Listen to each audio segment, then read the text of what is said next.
जिस यूक्रेन में 2.5 साल से युद्ध चल रहा है, उस यूक्रेन ने पेरिस ओलंपिक में 12 मेडल जीत लिए हैं।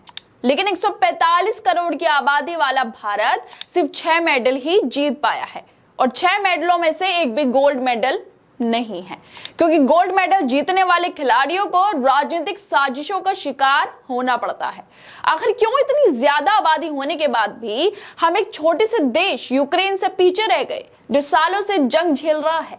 क्यों हम यूक्रेन के बराबर भी मेडल नहीं ला पाए? आखिर ये सब सवाल क्यों उठाए जा रहे हैं और कौन इन सवालों को उठा रहा है? आपको जानकर हैरानी होगी दोस्तों कि 10 सालों तक खामोश रहने वाले पत्रकार, गोदी मीडिया और मालिक की हाँ में हाँ मिलाने वाले पत्रकार अब ये सवाल उठा रहे हैं, शोज कर रहे हैं। आखिर कौन है वो जो गोदी मीडिया बनने की जगह अब पत्रकारिता करने लगे हैं? तो चलिए हम आपको बता ही देते हैं।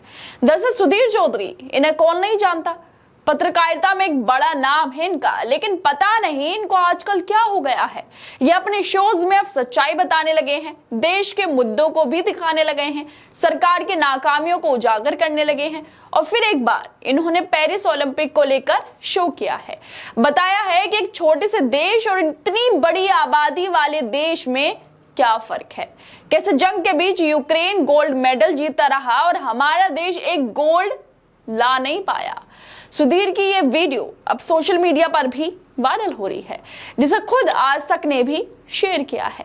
वायरल वीडियो में सुधीर बोल रहे हैं कि जिस यूक्रेन में 2.5 साल से युद्ध चल रहा है, उस यूक्रेन ने पेरिस ओलंपिक में 12 मेडल जीत लिए, जिनमें 3 गोल्ड है, जबकि भारत ने ओलंपिक खेलों में सिर्फ 6 मेडल जीते हैं, जिनमें एक भी गोल्ड मेडल नहीं है।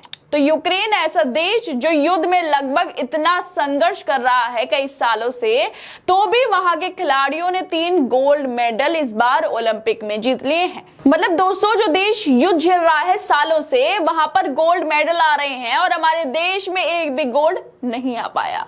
और इसकी वजह पता ही होगी आप लोगों को कि सरकार किस तरह से भेदभाव कर रही है। जिस गुजरात से 6 दशकों से अभी तक कोई भी खिलाड़ी एक ओलंपिक मेडल नहीं जीत पाया है, उसी गुजरात को मोदी सरकार खेलो इंडिया के तहत 606 करोड़ रुपए देती है। मतलब पूरे देश में सबसे ज्यादा फंड गुजरात को दिया गया है। लेकिन जिन राज्यों से मेडल आते हैं वो गुजरात के आसपास भी दिखाई नहीं दे रहे, उन्हें ठीक से फंड नहीं किया गया। अब नरेंद्र मोदी इस बात का जवाब दें कि आखिर क्यों गुजरात को ही सारा पैसा भर दिया गया? पैसा खिलाड़ियों के गौरव बनाने के लिए दिया गया था या किसी और को अमीर बनाने के लिए? इसका कोई हिसाब नहीं दिया गया। यूक्रेन में सभी खिलाड़ियों को बराबर समझा जाता होगा, लेकिन भारत में तो खिलाड़ियों के नाम पर राजनीति होती है, खिलाड़ियों को राजनीतिक साजिशों को शिकार बनाया जाता है। खैर दोस्तों, सुधीर चौधरी अपनी वीडियो में आगे भी बोलते हैं। वो आगे बोलते हैं कि यूक्रेन की आबादी करीब 4.25 करोड़ है। सोचिए, 4.25 करोड़ की आबादी वाला देश और ओलंपिक खेलों की मेडल टैली में 22वें नंबर पर है, जबकि 145 करोड़ की आबादी वाला भारत इस मेडल टैली में 71वें नंबर पर है। इसलिए यूक्रेन के खिलाड़ियों से कुछ सीखना चाहिए। आपको ये देखना चाहिए कि यूक्रेन के जो खिलाड़ी हैं वो युद्ध के दौरान लगातार अपनी प्रैक्टिस करते रहे, उनके जज्बे में कोई कमी नहीं आई और उन्होंने ओलंपिक में अच्छा प्रदर्शन किया। फिर से दोस्तों, जिस तरह से सुधीर बार बार ऐसे मुद्दों को उठा रहे हैं जो दिखाते हैं कि सरकार कितनी निकम्मी है, उसे देखकर अच्छा लग रहा है। कम से कम 10 सालों बाद ही सही, लेकिन सुधीर अब सुधरने लगे हैं।